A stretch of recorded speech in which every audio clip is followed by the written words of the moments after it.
everybody. Hey, as you can see, we're coming from inside our tent this morning. This is somewhere in the 40s, I think, and real high wind. And rain. And rain. So this is kind of the day that we didn't want to. When we had the warm rain, we'd take warm rain. Cold, we'd take cold. Snow, we'd take snow. But the combination of wind and rain, that's a tough one. So we've been, of course, we're perched on the top of Tree Mountain right now, so that doesn't make things any better. So I'm not sure how much of this you can hear. We may not do a lot of videotaping today because we're going to be doing a lot of climbing.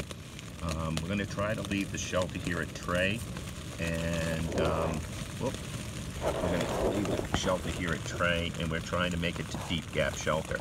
Now they do a funny thing down here in the south.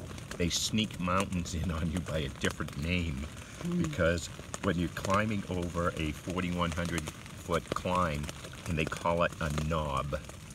Kelly Knob. And that sounds so, gentle, doesn't it? Yes, just a knob. It's not a mountain. It looks like a mountain to us. So we may not do a lot, just snap some pictures here and there, but it's foggy, it's rainy. Yeah. So probably maybe once we get the tent set back up and we're settled for the night, we'll tell you how the day went. Yeah, the weather forecast isn't real optimistic. That's okay. This is what we're here for, and we can do this. And we're looking at it for good practice for summiting Katahdin on a rainy, cold day in the fall. So we'll talk to you later. Hopefully the sun will come out and the Weatherman will run. We're not hiking with our friend Weatherman anymore, so we really don't know what's going on anymore. So. Catch you later. Catch you later. As it turned out, as we went to lower elevations, the day actually seemed to open up a little bit, and we had some fun making our signature AT like everybody else does for the Appalachian Trail. But by the time we got to Addis Gap, it was around mile 63.6. Things began to turn bad. The weather began to turn colder, the rain much harder, and that's when we had to climb up to Kelly Knob. We knew it was coming, and it delivered exactly what we were afraid of. Hey everybody, if it looks like we're in a wooden box, we're not in a crate. We're actually in a bunk room here. And the reason so is because we have no videotape of the rest of that day, and we'll tell you why. After we went through that sign at Addis Gap at 63.6, we started climbing, and we went up to the top of Kelly Knob. And we obviously saw that coming. We talked about it in the morning, and it was kind of worse than we expected. And it bargained for it. It was a straight up climb. There was no switchbacks. Well, part of it too was the rain on top of it. So when you get a cold wind and rain in your face, and you're doing that kind of climb, it made it more difficult. We were wet when we started, but we just got wetter, and the wind got stronger. And as we went up, of course, it got colder, and there was the footing was okay. The footing was okay. Yeah. It was getting a little muddy and slippery. You had to be really careful on your Once steps. we hit the top of Kelly Knob, and that was at 4,100 feet, we came over that ridge, and that's when the troubles began, really. The wind just blasted us. My clothes, my rain pants, my raincoat had soaked through to my clothes. I was soaking wet. My entire body was wet. There was not a dry thing on me. How about you? We were. The worst thing was when I realized, you have to be smart. There's sometimes up here you can't be foolish. You have to make smart decisions. And we were at 4,100 feet, and our plan was try to make it out, which would have been from 65 to 69, so about 4 miles. We just canceled that. We saw that there was a shelter up ahead. It was Deep Gap Shelter, and it was only a mile down. So we went for it. We did.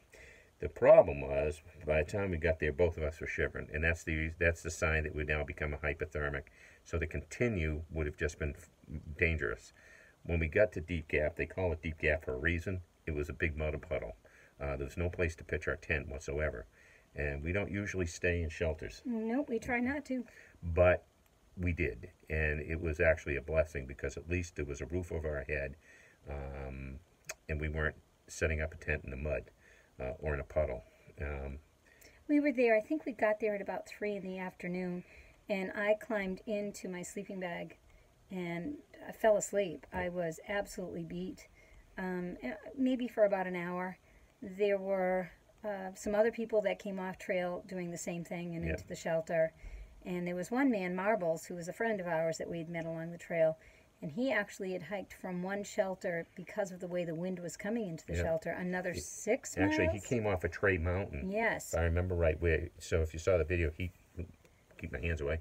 He came off a Tray Mountain, and he made it all the way here, man. And he came in beat. It was like 8 o'clock at night and dark. He slugged that day out, man. And he was soaked, and he made it into the shelter. And I was worried about him because he was a solo hiker. Yeah. And there was no one behind him at that time. So if anything had happened, and it was, I don't know what people would do. Yeah. It was treacherous when I mean, we met some great people there. Obviously, that's the good part. We met Motorcycle Mama there. We did meet Motorcycle Mama. We've hiked with her since. She's fantastic. So that's why there's no more. Deep Gap was a place we stayed, not a place we particularly were fond of, but as they say, any old port in a storm, and that was a port, and that was a storm, and we took it. And we did. We did. How'd you do last night? I did good. You did good. Yep. Yeah. How were you last night when you came in? I was cold. Yeah. We were cold and wet. So, again, not a lot of views here. The weather says that it's got about 2 or 3 days of sun coming our way, and we sure hope so, because we're a few days away from the Georgia border, and I really want to have fonder memories than a day and a half of sun in Georgia, because I really want to love Georgia. So we got to get over Powell Mountain, go into Dick's Gap. We have reservations at a B&B tonight, but beautiful water source as you come in. The flat, there's my first wet foot of the day. Flash flood warnings have been all around us, but we're not too worried. None of these streams seem to be the kind that we need to worry about. So, hey everybody, we're out at Dick's Creek Gap doing a 0.4 mile walk, which we hate, on the road, and we're walking down to top of Georgia Hostel, where a lot of the folks we've been hiking with are. But we're gonna stay at another location tonight, and we are gonna go in here because they have some supplies that we've been looking for, maybe. So, I got to pull off the road here so I don't become roadkill.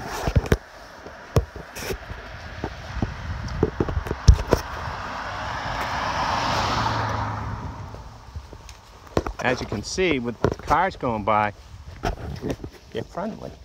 They see you're a hiker and they wave with all their fingers. They are nice to you. It's cool. And so our adventure for this part of the trail came to an end in a nice warm spot here at top of Georgia Hostel. It was fun to go here, as we had seen it so many times on YouTube videos. Inside it was warm and welcoming, but most of all, what was great about it is we got to catch up with a bunch of the people that we had been hiking with along the trail.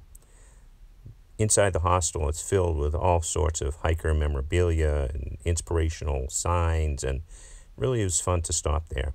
We saw our only bear there so far, and we caught up with our friends. Marbles, who made it out and was sitting with us enjoying getting warm. Gabriel, who I call the Archangel, and the Waterleaf, and our friend the Weatherman. Really, he smiles, believe me. And then there was Chip, rocking those loner scrubs they give you while they do your laundry, while he and MacDaddy sat there with the matching orange down booties, of which I'm very jealous. It was a fun place to spend a couple of hours, and it reminded us of the real part of the trail that matters. It's not so much the trees that are above, but the roots you develop by meeting such great people.